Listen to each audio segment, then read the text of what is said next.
ఆశ్చర్యకరమైన బైబిల్ పాఠంగా న్యాయాధిపతులు 13వ అధ్యాయం చదువుకుందాము. ఇశ్రాయేలీలు మరలా యెహోవా దృష్టికి దోషులు కాగా యెహోవా 40 సంవత్సరములు వారిని ఫిలిష్తీయుల చేతికి అప్పగించెను.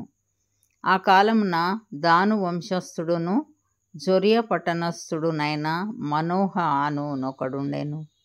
అతని భార్య గొడ్రాలై కానుపు లేకయుండెను. యెహోవా దూత ఆ స్త్రీకి ప్రత్యక్షమై, ఇదిగో, నీవు గొడ్రాలవు, నీకు కానుపు లేకపోయాను. అయితే నీవు గర్భవతివై కుమారుని కందువు. కాబట్టి నీవు జాగ్రత్తగా ఉండి ద్రాక్షారసమునే గాని మద్యమునే గాని త్రాగకుండుము. అపవిత్రమైన దేనినైనను తినకుండుము. నీవు గర్భవతివై కుమారుని కందువు. అతని తల మీద మంగళ కత్తి వేయకూడదు.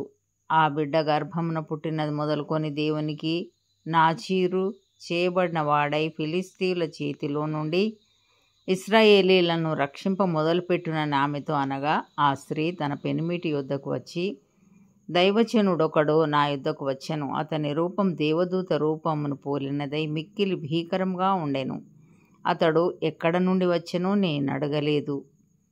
అతడు తన పేరు నాతో చెప్పలేదు గాని, ఆలకించుము, నీవు గర్భవతివై కుమారుని కందువు. కాబట్టి నీవు ద్రాక్షారసమునే గాని మద్యమునే గాని త్రాగకుండుము.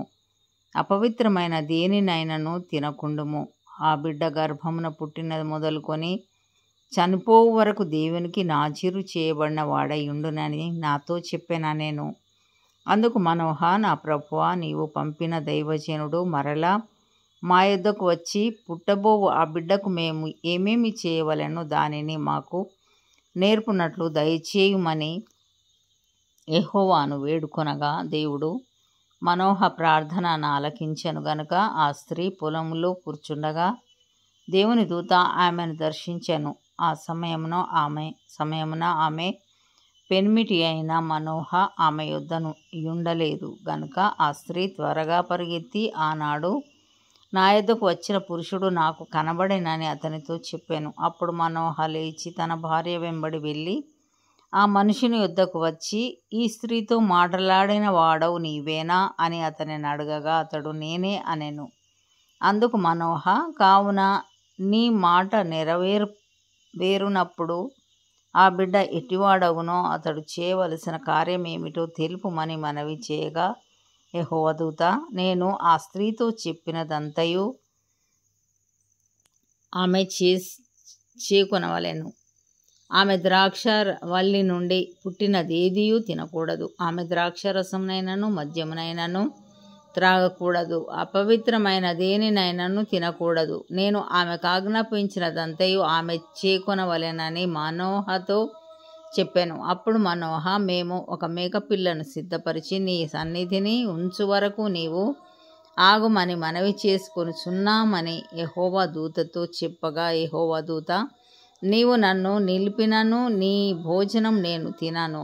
నీవు దహనబలి అర్పించనుద్దేశించిన ఎడల యెహోవాకు దానిని అర్పింపవలెనని మనోహతో చెప్పెను. అతడు యెహోవా దూత అని మనోహకు తెలియలేదు. మనోహ, నీ మాటలు నెరవేరిన తరువాత మేము నిన్ను సన్మానించున్నట్లు నీ పేరేమని యెహోవా దూతను అడగగా, యెహోవా దూత, నీవేళ నా పేరు అడుగుచున్నావో అది చెప్పశక్యము కానిదనెను.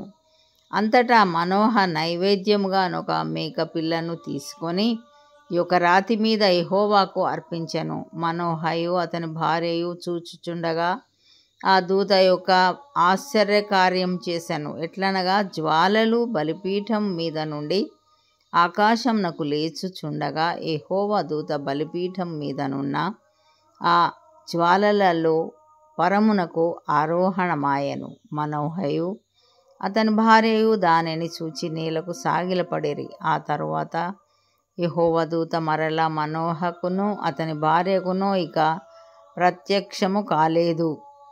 ఆయన యెహోవా దూత అని మనోహ తెలుసుకొని, మనము దేవుని చూచితిమి గనుక మనము నిశ్చయంగా చనిపోదుమని తన భార్యతో అనగా, అతని భార్య, యెహోవా మనలను చంపగోరిన ఎడల ఆయన దహనబలిని నైవేద్యమును మన చేత అంగీకరింపడు. ఈ సంగతులన్నిటినీ మనకు చూపింపడు. ఈ కాలంన ఇట్టి సంగతులు మనకు వినిపింపడని అతనితో చెప్పాను. తరువాత ఆ స్త్రీ కుమారుని కని అతనికి సంసోను అను పేరు పెట్టాను. ఆ బాలుడు ఎదిగినప్పుడు యెహోవా అతనిని ఆశీర్వదించెను. మరియు యెహోవా ఆత్మ జొర్యాకును ఎష్తాయోలుకును మధ్యనున్న మహనెదానులో అతని రేపుటకు మొదలు పెట్టాను. ఇంతటితో ఈ దినం కొరకైన బైబిల్ పాఠము సరి.